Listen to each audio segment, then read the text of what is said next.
Anganwadi worker गत कई वर्षों से अपने मानदेय को लेकर मांग करती आ रही है, लेकिन राज्य सरकार द्वारा अभी तक उनकी मांगों को लेकर कोई ठोस कार्रवाई नहीं की गई है। ऊपर से केंद्र सरकार द्वारा आंगनबाड़ी कार्यकर्ताओं को मोबाइल फोन दिए गए हैं, जो कि आंगनबाड़ी कार्यकर्ताओं के लिए परेशानी का सबब बना हुआ है। परेशानी मोबाइल फोन की है क्योंकि ICDS बाल विकास के 6 सेवाओं के अंतर्गत आंगनबाड़ी कार्यकर्ताओं को यह काम केवल पहले रजिस्टरों पर ही करना पड़ता था, लेकिन आज इनको मोबाइल के द्वारा ऑनलाइन डाटा भेजना पड़ रहा है। कई जगहों पर सर्वर डाउन होता है, जिस कारण से इनका डाटा नहीं जा पाता और इनको दिक्कतों का सामना करना पड़ता है।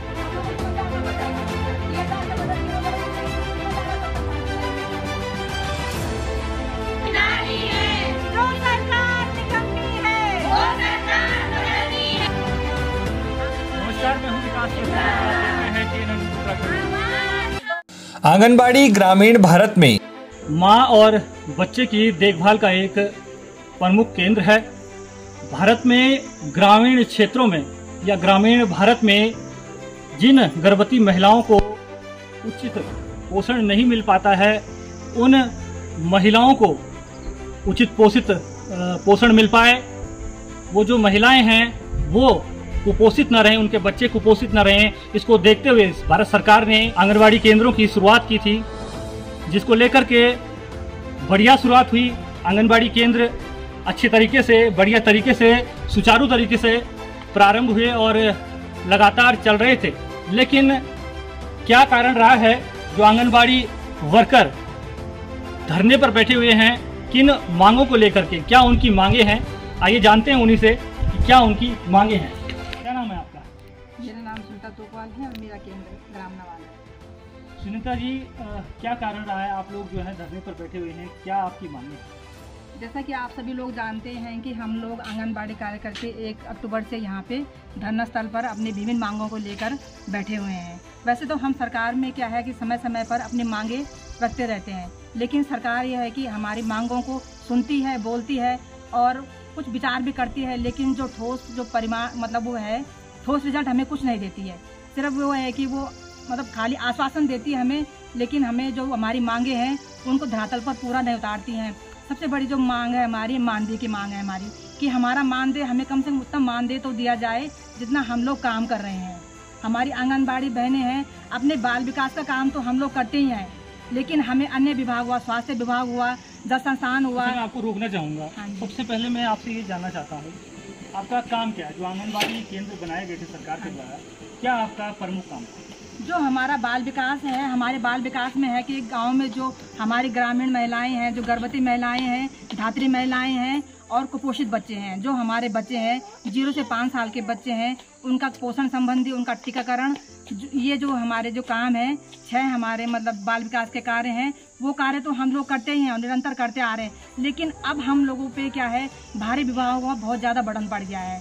हम लोगों को बोल तो रही हूँ, स्वास्थ्य विभाग हुआ, चाहे वो जल संस्थान हुआ, पंचायत का चुनाव का हुआ, जब भी कोई काम होता है प्रत्येक विभाग को सिर्फ आंगनबाड़ी याद आती है। और जब मानदेय की बात करते हैं हम लोग, तब हमें हमारी याद किसी को नहीं आती है, ना सरकार को आती है ना अन्य लोगों को आती है। कुछ हमारे आंगनबाड़ी वर्कर ऐसे भी हैं जो अपना घर का खर्च स्वयं चलाती हैं, इस आंगनबाड़ी उसमें चलाती हैं। और सबसे बड़ी बात है, जब हम मांग को लेकर हम यहाँ धरने में बैठती हैं और अपने मांगों को लेकर लड़ रहे हैं, तो सरकार हमारा मानदेय क्यों काट रही है? हम जो लड़ाई लड़ रहे हैं हमें लड़ने दिया जाए। हम क्या अपने अधिकारों के लिए लड़ना गलत बात है? सरकार बात करती है महिला सशक्तिकरण की। जब महिलाएं अपने शक्ति के लिए, अपने मतलब सशक्तिकरण के लिए, अपने आप को मजबूत बनाने के लिए सरकार से लड़ रही है, तो हमारा मानदेय काट रही है। जो हमारा मानदेय काट रही है, हम ग्रामीण स्तर से, ग्रामीण मतलब क्षेत्र से यहाँ आ रहे हैं, हमारा किराया खर्च हो रहा है, हमारा समय खर्च हो रहा है, सब कुछ खर्च हो रहा है, लेकिन हमारा मानदेय काटेंगे तो ये पूर्ति हम कहाँ से कर पाएंगे? पहले सरकार तो इस बात का जवाब दे। और जो हमारी मांग है, हम सोच रहे हैं हम जितना हमें काम दिया जाता है या हम लोग काम कर रहे हैं, उसके लिए कम से कम हमें 20,000 मानदेय तो हमें देना चाहिए सरकार को।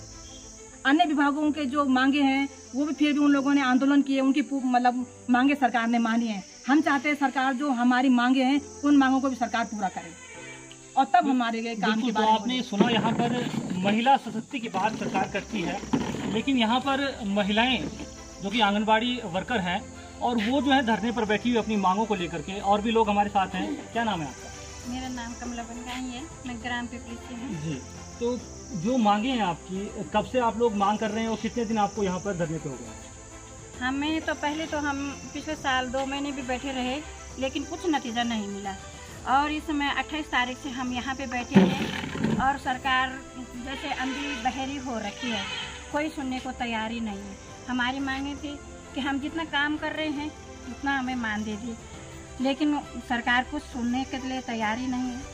कालीन धरने पे बैठे हैं, अगर नहीं सुनती है सरकार तो हम अपने काम को बिल्कुल वापस नहीं लेंगे। हम काम पर जाने के लिए तैयार नहीं हैं। तो अनिश्चितकालीन धरने पर बैठे हुए हैं और साफ तौर पर इनका कहना है कि अगर इनकी मांगे नहीं मानी जाती हैं तो ये अपना धरना खत्म नहीं करेंगे। इसके साथ हमारे साथ और भी लोग मौजूद हैं। आप लोग 20 दिनों से धरने पर बैठे हुए हैं, लगातार अपनी मांगे सरकार के सामने रख रहे हैं। अब तक कोई जनप्रतिनिधि आपके बीच में आया है? नहीं सर, अब तक तो कोई जनप्रतिनिधि नहीं जागा। जागेंगे वो लोग तो काम के लिए जागते हैं बस। जब हमारा कोई काम होता है, हम लोग पिछले साल से 2019 से बैठे हैं तो कोई सुनने वाला नहीं है। सरकार भी बिल्कुल अंधी हो गई है। जनप्रतिनिधि आपके बीच में नहीं आया है, तो अगर अभी जो है 2022 का भी चुनाव नज़दीक है, किस तरीके से आप जवाब देंगे? वो तो लोकतंत्र की उससे जवाब देंगे हम लोग। बस क्या होगा, ये हमारे पास एक ऑप्शन।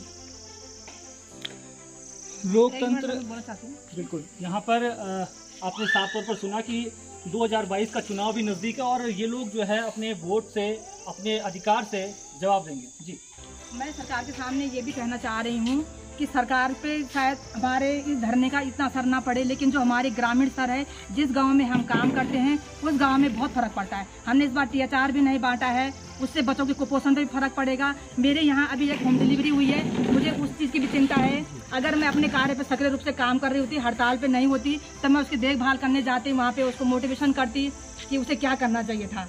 इस तरह से क्या है कि गर्भवती माताओं पे फर्क पड़ रहा है, धात्री माताओं पे भी, और बच्चों के पोषण पे भी बहुत फर्क पड़ रहा है। ग्रामीण स्तर पे हमारी हड़ताल का बहुत फर्क पड़ता है, सरकार पे शायद पड़े ना पड़े। अभी 2022 में चुनाव नज़दीक है, किस तरीके से आप जवाब देंगे? हम तो सरकार को यही जवाब देंगे कि हम वही जनप्रतिनिधि चुनाव में लाएंगे आगे, जो हमारी मांगों को पूरी करे, हमारी समस्याओं को समझे, और हमें जो ऐसे ही व्यक्ति को हम आगे मतलब पहुंचाने की कोशिश करेंगे कि जो मतलब ग्रामीण स्तर पे आंगनबाड़ी कार्यकर्ताओं की मांगों को सुनने का प्रयास करे, उन्हें पूरा करने का प्रयास करे।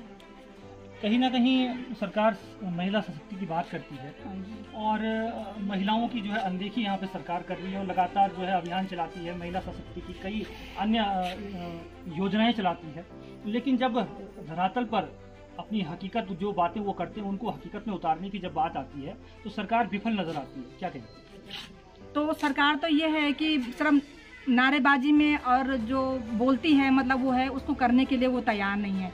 बोलने को बहुत बड़े बड़े आश्वासन देती है हमें कि आपका मानदेय पूरा किया जाएगा, आपके जो और अन्य मांगे हैं उन्हें भी पूरा किया जाएगा, लेकिन वो है कि सिर्फ बोलती है सरकार, उसको धरातल पे पूरा नहीं उतारती है। उससे है कि हम महिलाओं की बहुत ही ज़्यादा परेशानी मतलब हम लोगों को उठानी पड़ती है। जैसे कि सरकार जान रही है अब 2022 में चुनाव है, हमारे मतलब ये है कि हम जो आने वाली सरकार या जो नई सरकार बनती है उसको हम मुंह तोड़ जवाब दे सकते हैं। आंगनबाड़ी वर्कर एक कोई छोटी मोटी वो नहीं है, उसका एक बहुत बड़ा वोट बैंक है। हमारा बहुत बड़ा बैंक इतना है तभी तो हमें कुरुक्षेत्र में बुलाया गया था। हम सभी लोग कुरुक्षेत्र में गए थे जब चुनाव हुए थे प्रधानमंत्री जी के। उनको भी एहसास है कि आंगनबाड़ी एक कोई मामूली चीज़ नहीं है, उसका एक बहुत बड़ा वोट बैंक है। क्योंकि हम ग्रामीण स्तर पे काम करते हैं, एकमात्र हम नहीं है, पूरा ग्राम पूरा गांव हमारी बात सुनता है, हमारी बात समझता है और हमें महत्व देता है। हमारा कार्य इस प्रकार का है कि हमारे पूरे गांव में ये है कि हम लोगों की चलती है, जो हम लोग बोलते हैं, हमारे ग्रामीण का मतलब जो महिलाएं हैं या पुरुष जो भी हैं, हमारे पूरी बातों को सुनते हैं, समझते हैं। और जो आने वाली सरकार है, 2022 में चुनाव है, तो वो लोग आज कोई जनप्रतिनिधि मतलब ये है कि हमारे बीच नहीं आ रहा है, हमारे दुख हमारी समस्याओं को नहीं समझ रहा है, ना सुन रहा है, लेकिन हम चुनाव में आगे 2022 चुनाव में उनको मुंह तोड़कर जवाब दे सकते हैं। तो बिल्कुल साफ तौर पर आपने सुना और जो ये आंगनबाड़ी वर्कर हैं इनका साफ तौर पर कहना है और बिल्कुल सही बात है कि जिस तरीके से सरकार ने ये जो केंद्र का शुभारंभ किया था, केंद्र की शुरुआत की थी ग्रामीण क्षेत्रों में, जिस तरीके से गर्भवती महिलाओं को उचित पोषण नहीं मिल पाता था, बच्चे कुपोषित हो जाते थे, महिलाएं जो गर्भवती महिलाएं थी वो कुपोषित हो जाती थी। उसको देखते हुए सरकार ने आंगनबाड़ी केंद्रों की शुरुआत की थी और ये वर्कर अपने पूरी जी जान से अपने सही तरीके से अपना काम कर रहे थे और अपने काम का जो है निर्वाहन कर रहे थे। लेकिन सरकार लगातार जो है इनका काम बढ़ा रही है और इनके ऊपर जो है काफ़ी बर्डन डाल रही है, लेकिन उसके बावजूद इनका मानदेय नहीं बढ़ा रही है। तो इनका साफ तौर पर कहना है कि हमारा मानदेय बढ़ाया जाए। और बड़े दुर्भाग्य की बात है जो कि जनप्रतिनिधि हैं वो इनके बीच में नहीं आ रहे हैं, इनका हाल जानने तक नहीं आ रहे हैं, तो बड़े दुर्भाग्य की बात है। और आने वाले 2000 विधानसभा चुनाव में ये लोग अपने वोट से ऐसे जनप्रतिनिधियों को जो मात्र सिर्फ वोट के टाइम पे ही इनके बीच आते हैं, इनका हाल जानने आते हैं, और जब वोट पा करके जीत करके जब ये जो विधानसभा पहुंच जाते हैं या जीत करके चले जाते हैं तो इनका हाल जानने नहीं आते हैं। तो ऐसे जनप्रतिनिधियों को जवाब देने का ये लोग काम करेंगे और अपनी मांगों को मनवा कर ही छोड़ेंगे। इस बार इनका कहना है कि ये अपना धरना तब तक खत्म नहीं करेंगे जब तक इनकी मांगें पूरी नहीं हो जाती। कैमरा पर्सन अजय के साथ विकास रतूड़ी, टिहरी।